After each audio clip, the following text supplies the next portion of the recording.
Hello, everyone. Welcome to this course series on the evolution, technologies, and business application of artificial intelligence.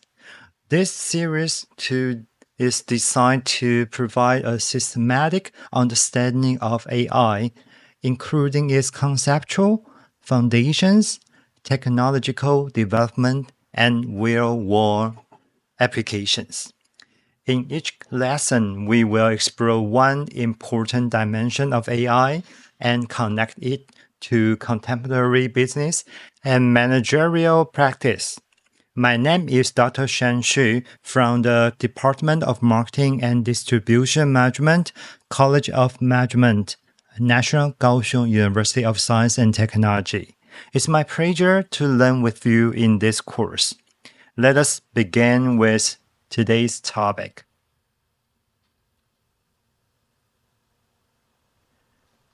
Before we talk about machine learning, deep learning, generative AI, or business applications, we need to start with a more fundamental question. What exactly is artificial intelligence? So, welcome to our lesson 1. If you look at the title of the slide, the phrase from imitation to rationality is the key message for today. That is the intellectual journey of this lesson. In the early days, people often thought AI should imitate human beings, but over time, the field gradually moved toward a more practical idea. AI does not need to be human. It needs to act rationally and produce effect results. So in today's lesson, I want you to move beyond science fiction image of robots and begin thinking of AI as an academic concept, a technological system, and later, a business tool. So let's begin with the objective of this lesson. On this slide, you can see 3 important ideas. Understanding what AI truly is, clearing away science fiction misconceptions, and establishing the concept of AI as a rational agent. That last phrase is especially important. Please keep it in mind throughout this lesson. AI as a rational agent. This idea will become the foundation for many of the topics we discuss later, especially in business, management, service, and decision making. So by the end of this lesson, I want you to be able to answer 3 questions. What is AI in an academic sense? What are some common misconceptions about AI? And why is the rational agent model so important in modern AI?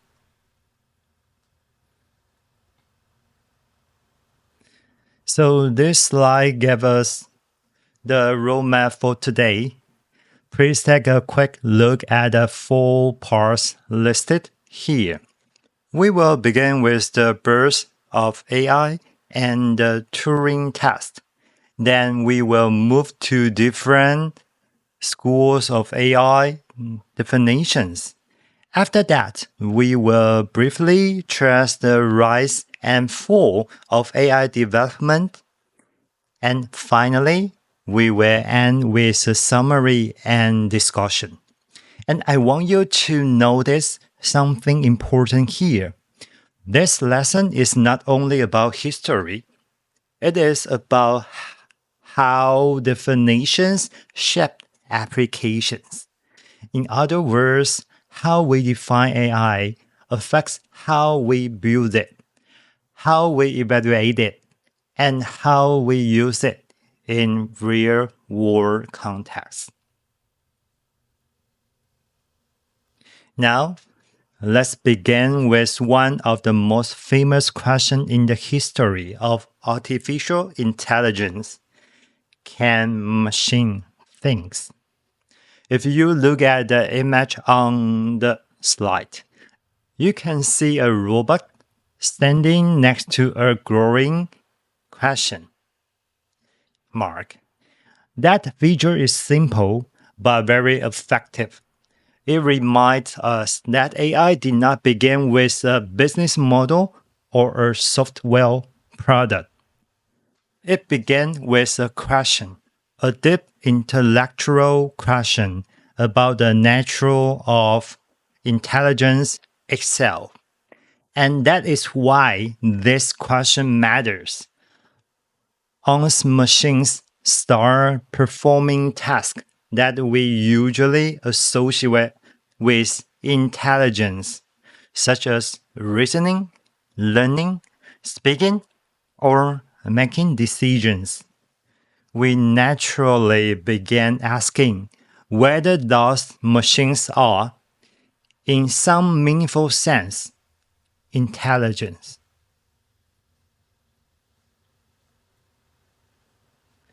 When we talk about the origin of AI, we almost always begin with Alan Turing. If you look at the slide, you can see two visuals side by side. On the left is Alan Turing himself. On the right is a simple illustration of the imitation game, where a person tries to judge whether the unseen respondent is a human or a machine. This is a very important shift in thinking. Turing did not want to spend all his time debating the abstract meaning of the word thinking. Instead, he proposed a practical task. If a machine could converse so convincingly that a human judge could not reliably distinguish it from a real person, then we could have reason to treat that machine as intelligent. So the key idea here is early AI was strongly connected to the idea of human-like performance.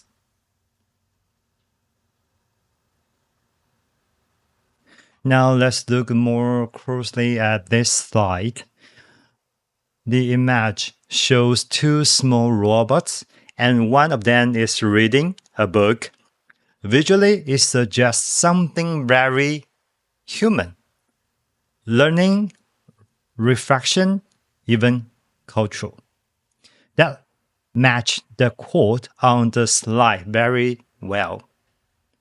What I want you to focus on here is the phrase acting humanly. Turing's framework was not mainly about whether machines had consciousness, emotion, or a soul. Instead, it focused on whether machine could produce behavior that looked convincingly human from the outside. So when you read this quote,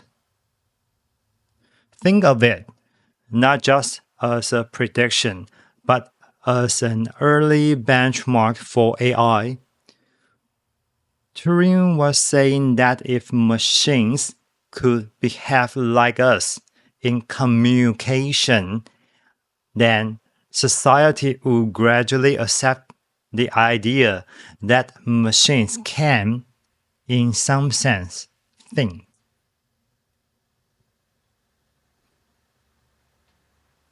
If Turing gave us the spark, the Dartmouth Conference gave the field its official names. If you look at the photo on the slide, you can see a small group of researchers gathered in front of the Dartmouth Hall. The image feels modest. even ordinary, but historically, it represents something very large. The formal birth of AI as a research field. This is where the term artificial intelligence was explicitly introduced. That matters because once a field is named, it can begin to organize itself. It can attract researchers, fundings, theories, and long-term goals. So this slide is not just about the conference. It's about the moment when a question becomes a discipline.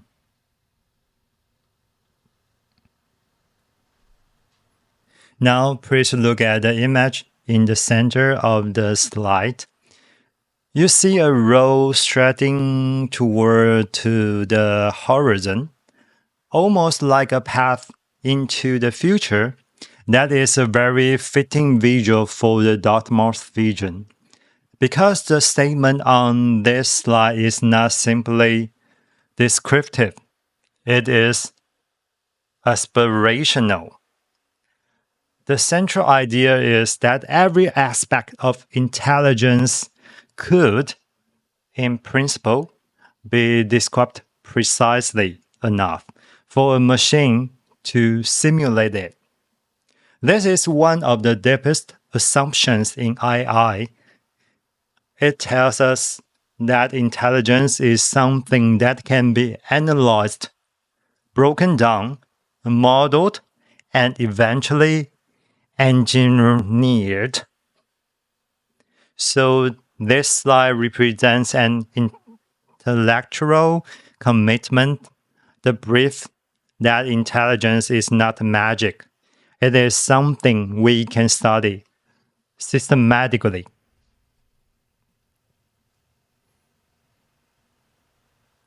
Now we pause and refresh. If you look at this slide, you can see the small robot and the question mark again. But this time, the visual is placed next to a business-oriented reflection question. This shift is intentional. Up to this point, we have talked about imitation. But now we need to ask, is imitation really enough? Especially in business context. If an AI system can sound human, that may be impressive. But in management, finance, logistics, or operations, we usually care less about whether the system feels human or more about whether it produces better outcomes. This is the turning point of the lesson. We now move from can AI imitate humans to can AI make better decisions?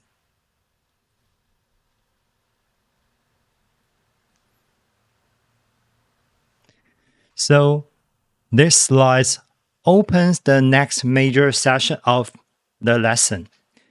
The large growing AI in the center is visually very bold, and that works well here because this slide is asking a big conceptual question. What kind of AI do we actually want? Do we want AI that resembles human beings? Do we want AI that reasons correctly? Do we want AI that behaves effectively? Or do we simply want AI that helps us achieve our goals better? That is why the definition of AI matters so much. Different definitions lead to different research direction, different technologies, and different business priorities. Now let's look carefully at this slide because this is one of the most important conceptual maps in the entire lesson. If you look at the screen, you can see a 2x2 framework. Please don't just read the full labels separately. Instead, try to read the whole structure. The horizontal and vertical dimension together create 4 different ways of understanding AI. On one side, we ask whether we care more about thinking or acting.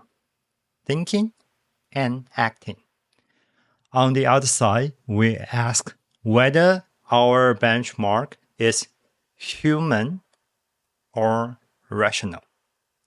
That gives us 4 approaches: thinking humanly, acting humanly, thinking rationally, acting rationally. This slide is important because it shows that AI has never had only one definition. Different scholars, different periods, and different application contexts have emphasized different goals. So when people say, this is AI, the real question is, according to which definition?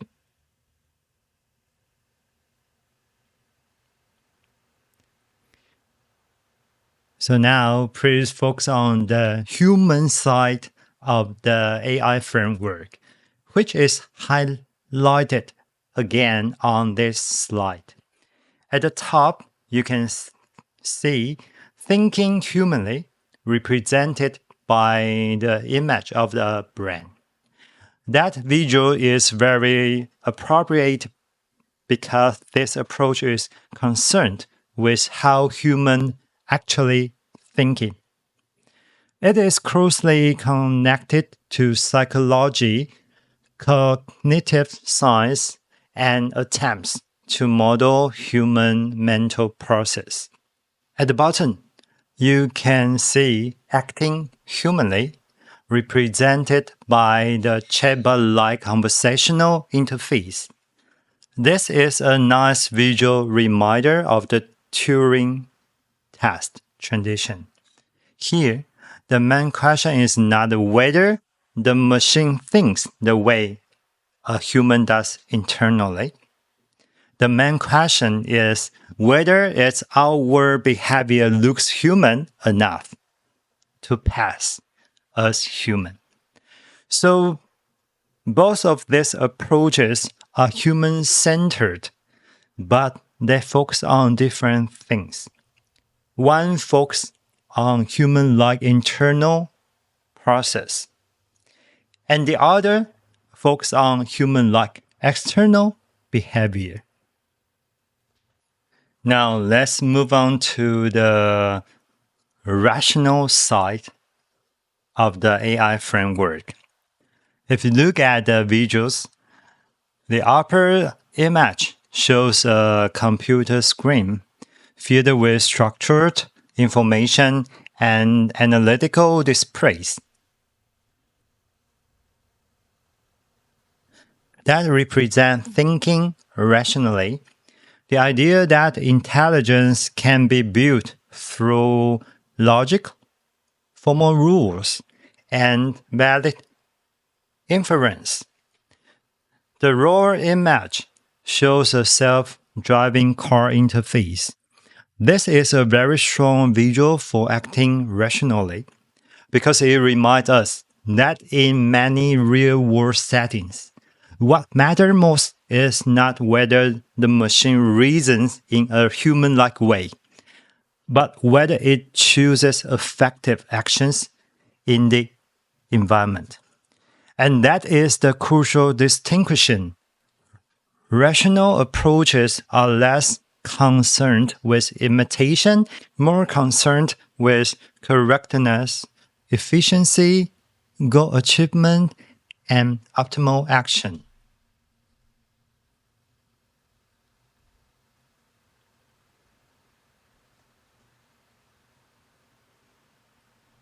So this slide brings us to the central idea of the lesson, the rational agent. First, look at the self-driving car image again. That picture is doing a lot of conceptual work for us. A self-driving car constantly perceives its environment through sensors, interprets incoming information, and then acts by steering, accelerating, or braking. In other words, it is a perfect example of an agent operating in an environment. Now, connect that visual to the definition on the site. A rational agent is an entity that perceives through sensors and acts through actuators, selecting the action that maximizes expected utility. So this is the heart of modern AI. Not does the system feel human, but can the system choose the best action given the information available?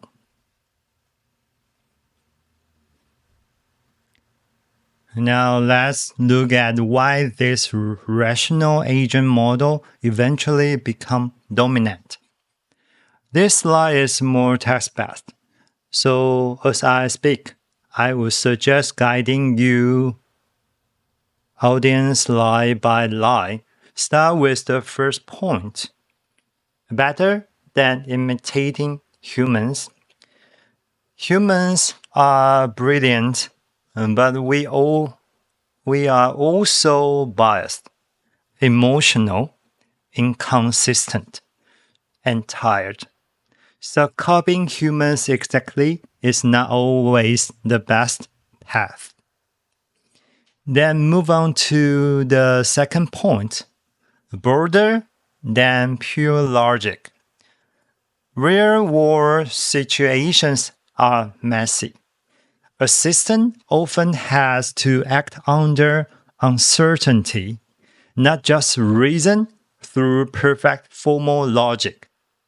And finally, the third point is the most important for business students. Business implications. Companies do not usually care how beautifully an AI system thinks. They care whether it can improve forecasting, optimize operations, recommend effectively, and support better decisions. So in that sense, acting rationally won't becomes it connects AI directly to performers and outcome.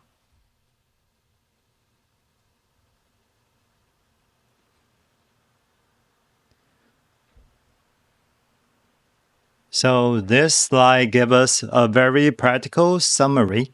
If you look at the two images, the one on the left shows an AI assistant interacting with a user, and the one on the right shows an AI dashboard with analytic and performance indicators. These two images together are actually a very good visual summary of modern AI in business. The left side suggests interaction, support, and communication. And the right side suggests analysis, prediction, and decision support. So if I had to reduce modern business AI to one sentence, I would say that AI is a system that perceives data, makes predictions, and help optimize actions. That sentence is simple but very powerful. It gives us a framework we can use throughout the rest of the course.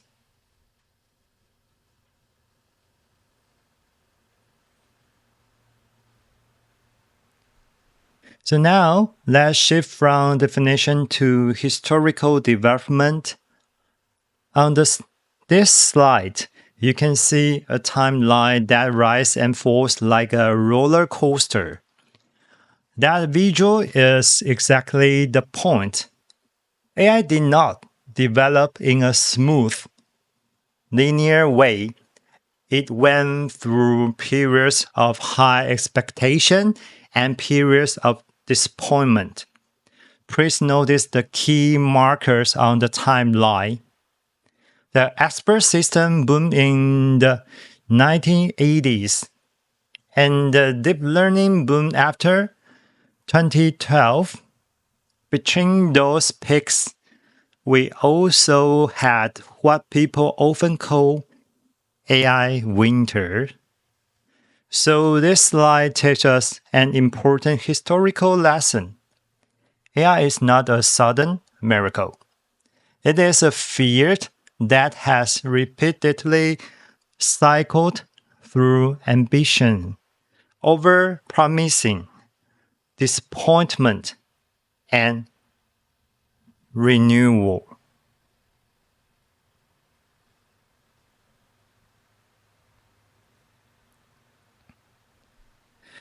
Now let's zoom in on the first major commercial wave, expert systems. If you look at the image, you can see a doctor-like figure standing next to a flow chart. This is a very effective visual metaphor.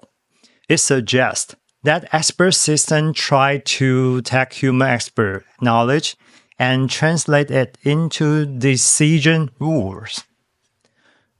The key phrase at the bottom is rule best. If and then logic. That is the essence of expert system. The idea was if experts know how to make decisions, then we can capture their knowledge as rule and let the machine follow those rules. This worked surprisingly well in narrow, structured environment, but it also had serious limits. Once the world became too complex, too uncertain, or too dynamic, the rule base became difficult to maintain, so expert systems were important, but they were not enough. This slide captures one of the most important turning points in AI history. Look at the two images. On the left, you see gears, something rigid, mechanical, and structured. On the right, you see moving water, something fluid, dynamic, and probabilistic. That visual contrast is excellent because it helps us understanding the shift from logic to statistics. Earlier AI often tried to hand code rules, but later researchers realized that many real-world problems cannot be solved by writing enough rules. So instead of telling the machine exactly what to do, they started giving the machine data and letting it learn patterns for itself. That is the birth of machine learning as the dominant paradigm. AI moved from a world of symbols and explicit rules to a world of probability, patterns, and learned representations. Now we arrived at the modern AI boom. Please look at the chart in the center of the slide. Even if students do not read every detail, they can still see the visual pattern clearly. error rate dropped sharply. That is the key message. Performance improved dramatically. The label at the bottom, Big Data, GPU, Deep Learning, ImageNet, tell us why this happened. Modern AI took off when three things finally came together. Massive amounts of data, enough computing power, and better learning architectures. So when you speak through this slide, make the chart do the work for you. You can say, you don't need to memorize the exact numbers. Just notice the steep downward trend. That drop represents a breakthrough in machine perception. This is a very nice discussion slide because the visual contrast is so strong. On the left, we see a highly human-like robot. That image represents the popular imagination of AI. Conscious, emotional, human-like, perhaps even self-aware. On the right, we see a map and road planning interface. That image represents commercial AI, practical, task-oriented, and outcome-focused. And the VS in the middle tells us exactly what question this slide is asking. Which kind of AI matters more in real business context? For most firms, the answer is clear. We usually do not need machines that feel like humans.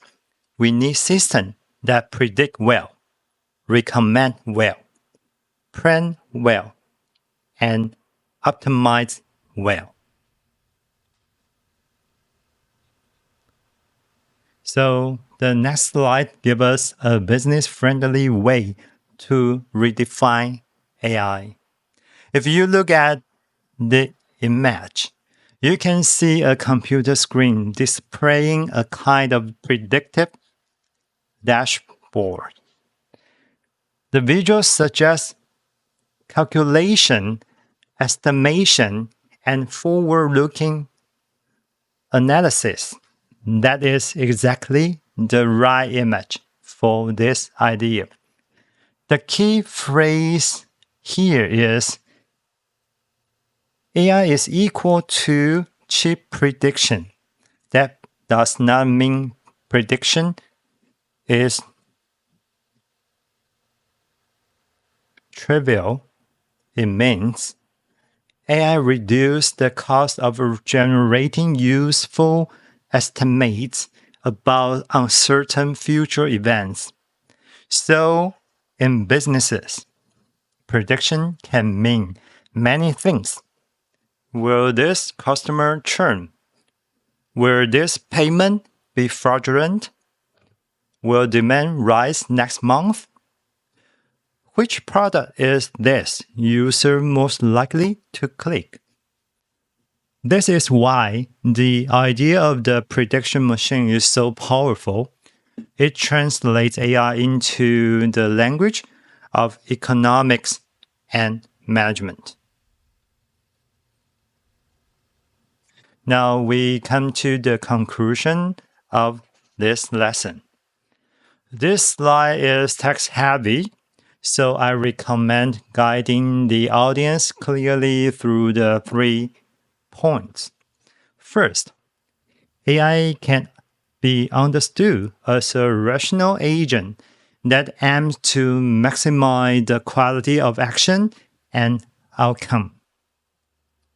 Second, it does not need to think like a human or possess consciousness in order to be valuable.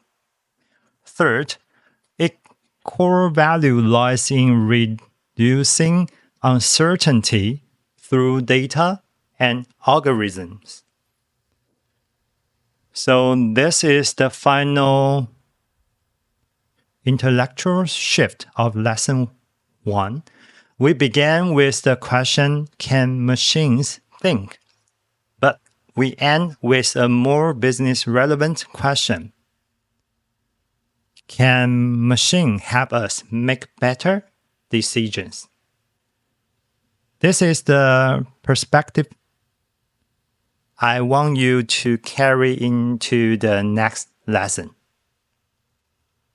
By the way, before we finish, I want to leave you with one practical reflection. Please look at the prompt at the bottom of this slide. It asks you to observe your own workflow.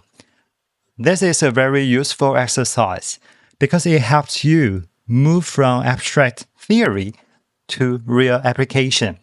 So after class, think about your own study process, work process, or even daily decision process.